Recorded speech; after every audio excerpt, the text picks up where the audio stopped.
Hello, YouTube pipers. It's Double O Pipe here, alias Rick. I've got my Rossi Rubino Antico.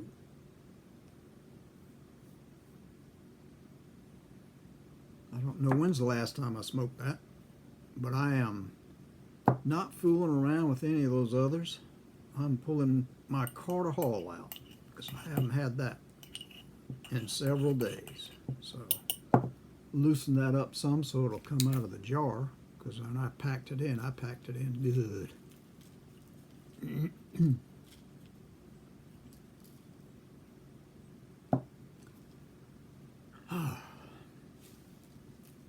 I was thinking today was Friday, which means that's smoke ring day.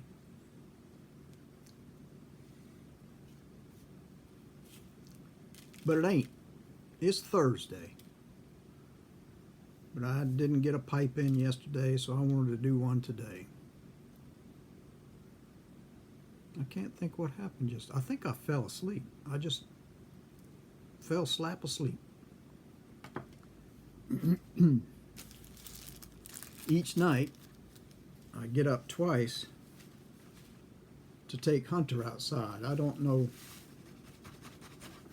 why his schedule is such that he has to go out like at 1 o'clock and at 3:30. Normally it's 3:30 when he wakes up to go out.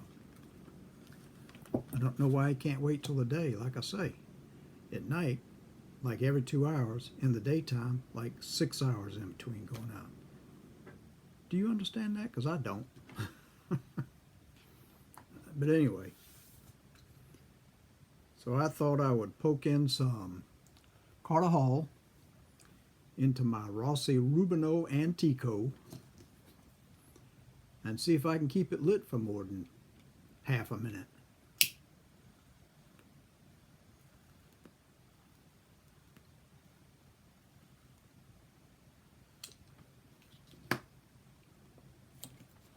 Ooh, that tastes nice compared to what I've been smoking.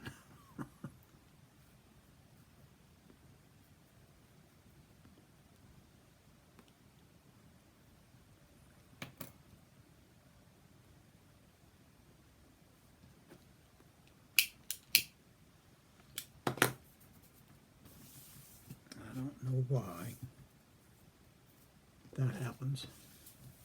Somehow the stream of gas coming out of this thing knocked some ashes out, and it was red hot ash, and it got on my finger.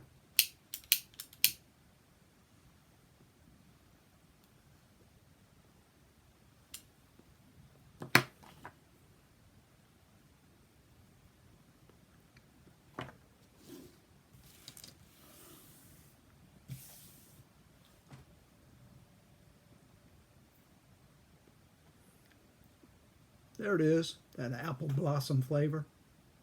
Just kidding.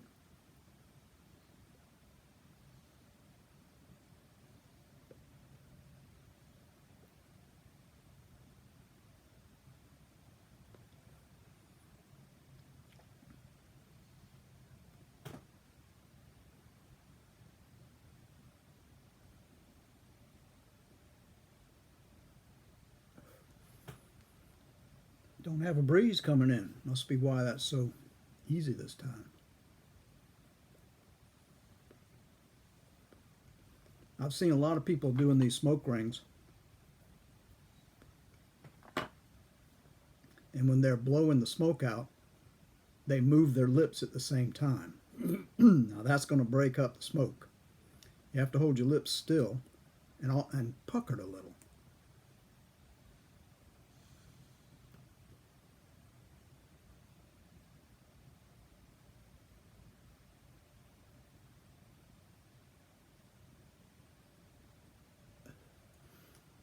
Then kind of roll your tongue up and push toward the middle of that circle that your mouth is making, and get a rhythm going. Not fast, not with anxiety, but just a slight puff.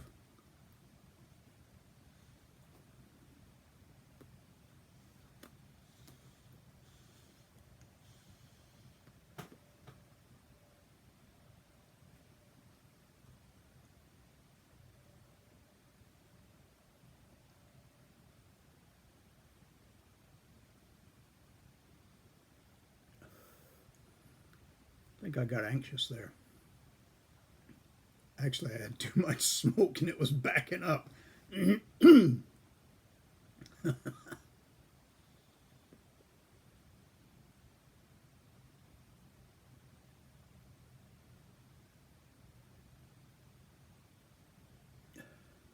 But you have to have enough to make so that you can see them.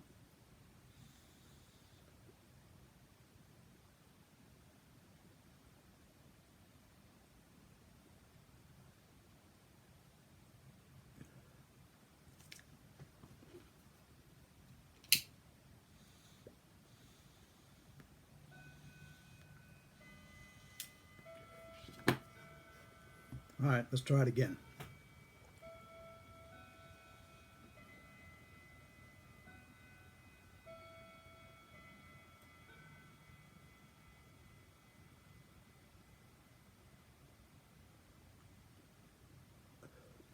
Almost got one through the first one.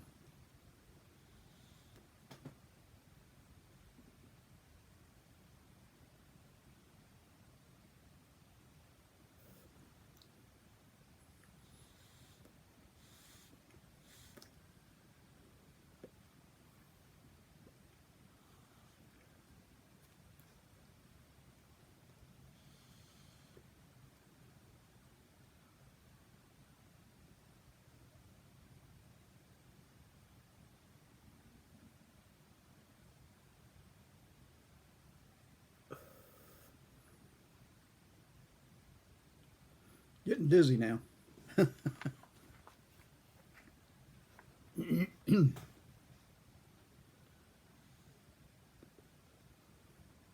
of those few times when Clyde wasn't around.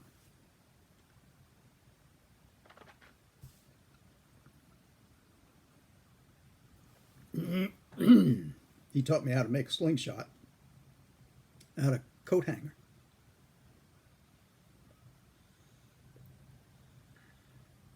Cut off the hanging part.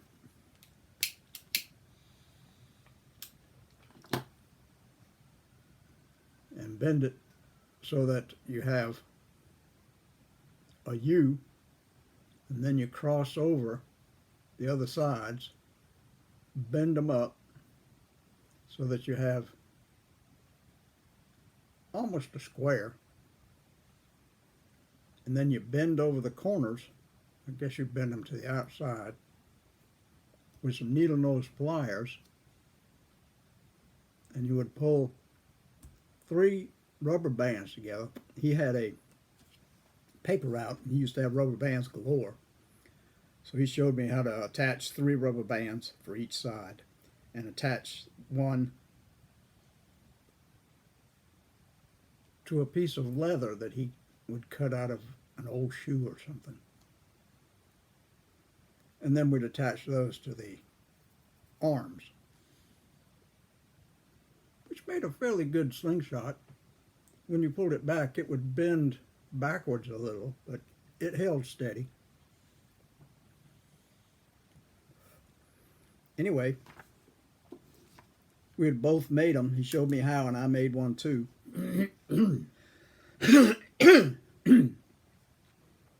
Excuse me. This must have been a Monday, because my grandmother was home and she was doing the washing. They had a washer room that was attached to the garage. They had 2 rooms. One was the washer room and one was just a anything room, junk room mainly. And it must have been Monday because the washer was going. Anyway, she was out there doing something. And I ran out of the house with my slingshot.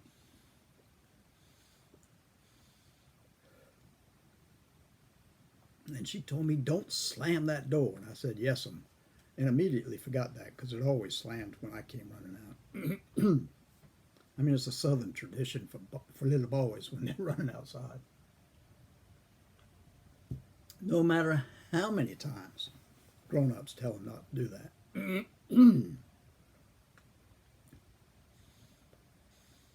Well, after she told me that, and I said, "Yes'm,"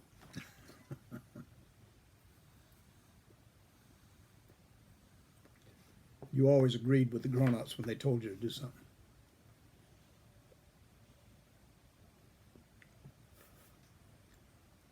I had to have some ammunition for my slingshot. And my granddaddy had a big old chinaberry tree in the back. Just right over there after you come out of the back door. So I ran over and grabbed hold of that bottom limb and pulled myself up. And, excuse me. Started picking chinaberries because those on the tree were the best. They were hard, just the right size to fit into that leather pouch in the back of the slingshot.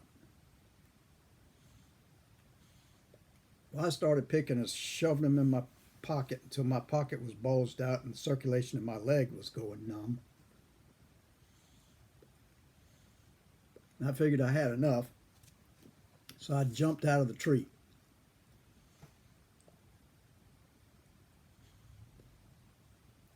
It fell down because I had pins and needles in my leg where all those chinaberries were, so I divided them up and put chinaberries on both sides so I had even ammunition packets. And my grandmother had a fig tree in the yard. And she always complained about the birds coming and getting her figs. Now, I didn't give a fig about her fig tree because I didn't like figs. But I saw a blue jay land in the fig tree, getting ready to get one. Because they were at that perfect stage of ripeness for the birds. So I pulled out a chinaberry, and I pulled that thing back to my ear, sighted that blue jay, and let go. And it smacked into the middle of the fig tree way below the bird. But that noise smacking into the tree made him fly away. Mission accomplished, I guess. Though being a kid, I wanted to hit that bird, just watch him fall. You know how kids are. Well, then I saw a red bird. He was in the willow tree, looking down at the ground. Figured he saw himself a worm crawling up through the blades of grass. And silently he dropped down, opened his wings, and landed softly. And walked over to where that worm must have been. And I had a berry in there, and I pulled it back. And when I let it go, my hand went up for some reason. So the berry went smack into the trunk of that tree that bird was just in. Made the bird jump, but he went right back down, got that worm, and took off. And I was fixing to get another chinaberry out of my pocket to put in my slingshot because I saw a squirrel. Well, actually, I saw another bird because I remember now because my grandmother was right behind me and I didn't realize it. And I was fixing to draw back again and she said, "Ricky, what are you doing?" I said, "I was trying to save your figs from those birds, scared them off." And she said, "You let me worry about my fig tree. I don't want anybody shooting my birds in my yard." I said, "Your birds?" She said, "Yeah, this is a bird sanctuary, and I'm proud that these birds come into my yard. And I don't want any child to be throwing chinaberries at them trying to hurt them." So I said, "Yes." And she said, "Let me have the slingshot." So I reluctantly handed it over to her. She said, "You go find something else to do with your time while I go fix us some lunch."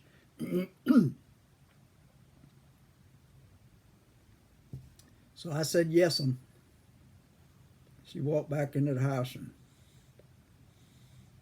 I was looking around to see what else I could do. Wasn't much, because I couldn't shoot at birds. Couldn't save the fig tree I didn't care a fig about. I mean, I guess I could have stood over there and jumped up and down and scared them away. But that wasn't any fun. I wanted to show my prowess and my aim and my ability with a slingshot, which hadn't proven too good at the time. But that was over for the day, so I wandered around looking, and I heard the washing machine. So I walked in there to see what was going on. I looked down in it. It was an old washer tub, and it had a drain that went down below into, there was a drain in the concrete. I don't know where it went after that. But it had these two rollers to the side. You've seen them, the old washing machines with the rollers, and you stick the clothes in them, turn the switch, and the rollers go in opposite directions, and as they do and the clothes go through, the water drains because it's squeezed out by those rollers, and the clothes or the shirt, whatever it is, goes out the other side, and you pick it up and lay it down. So anyway, I said, because the washer had just stopped. Dadgummit, this frog is just getting me down.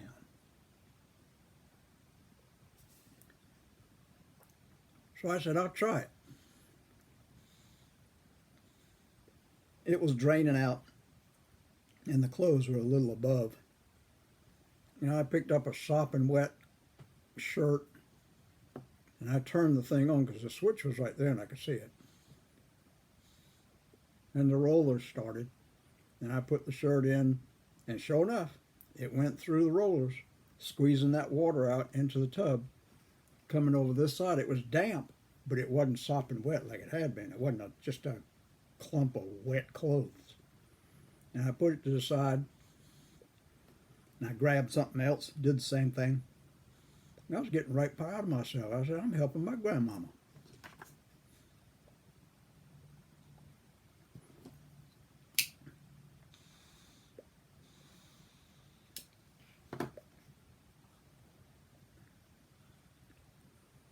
So I got another bit of clothing, put it in there with my hand, kind of guiding it in. And I reached down in to see what else I could get next, and all of a sudden my fingers were hurting. And I looked over there, and they had gone through the roller, and my arm was going through the roller, and it was beginning to hurt. And it was going through, and it was getting up to my elbow, and I started screaming, help me, because I was picturing myself being flattened on the other side of those rollers, all the water out of me squeezed into the tub. I wasn't very old. My grandmother yelled out there, Ricky, hush all that noise. Boy, I'm trying to fix us lunch. And I said, help me, I'm being squashed. And again she said, calm down and hush. Now find something to do that you aren't so noisy. And I kept screaming, help me, I'm being squashed. I'm going to be flat. And she finally came out there, wiping her hands on her apron. I said, what in the world are you doing? Oh, for goodness sakes, Ricky. She said, all you have to do is reach over here to the switch and turn it off. There I stood, my arm up to here between those rollers. She said, these rollers give a little bit for silly children who do stupid things like this so they don't get squashed. She pulled my arm through. I looked at it, and it wasn't all that bad. She said, it might be bruised, she said, but it'll be better before you're twice married. And I looked at my arm and said, you sure? Nothing's broken? She said, no. Now, I appreciate you trying to help me with the washing, but get on out of the washroom and leave the stuff alone. Let me handle it. She said, I got lunch in there ready. I want you to go inside and sit at the table, and I'll be right in. And I could see she was hiding a smile, and I could hear a chuckle. And I started walking in. I looked behind me, and sure enough, there was a big grin on her face, and there was a chuckle. And I felt really silly. I thought I was helping my grandmama. Oh, geez. Well, I don't know what else to say about blowing smoke rings. I tell you, one problem is keeping the pipe lit.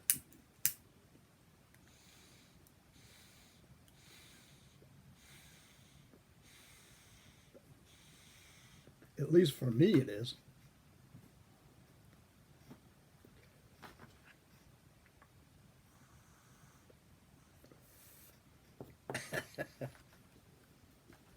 But Carter Hall's still good. One of these days I'll learn how to pack a pipe so that it just burns all the way down. Now I do smoke them down to ash because I kind of like that last third of the bowl better than I do the first 2/3. I don't know what it is. But there's a thicker flavor of some kind. I don't know how to describe that either. It's like molasses, except it ain't.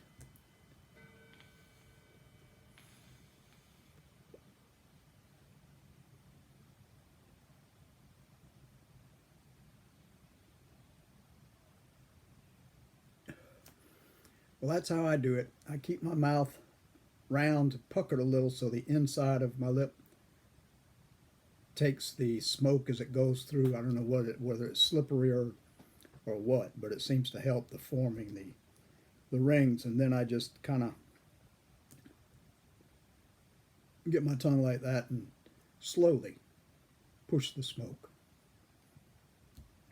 Try that and see if that helps. I know a lot of people seem to be having some problems with it. You got to get just enough smoke in your mouth without gagging on it, and you still got to have enough so that the smoke rings aren't so light you can't see them. Practice, I guess.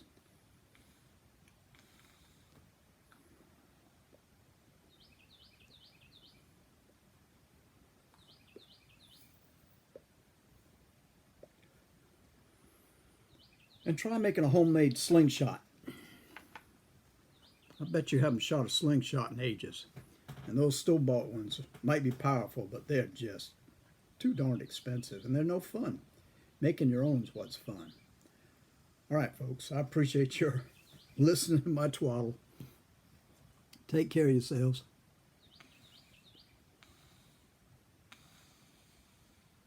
I'll be back on here tomorrow trying to get the right amount of smoke to do some smoke rings for Smoke Ring Day. I hope y'all are doing fine. Looks like we might have some rain coming again. But nothing you can do about that in a subtropical area.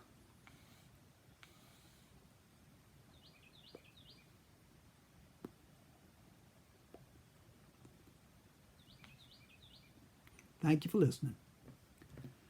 God bless you. Until the next time. Bye-bye.